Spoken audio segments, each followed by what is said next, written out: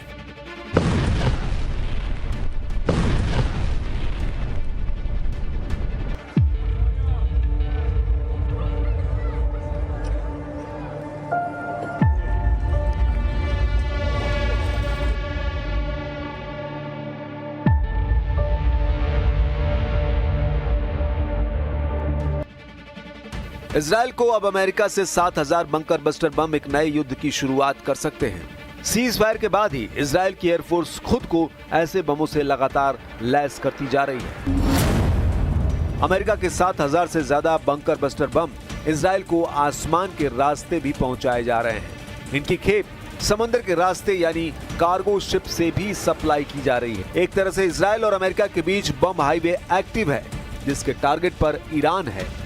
यह Donald Trump का Netanyahu को बहुत बड़ा धमाकेदार तोहफा है। डर है कि इस तोहफे के पीछे ईरान से युद्ध का दूसरा राउंड लड़ने की तैयारी कर ली गई है।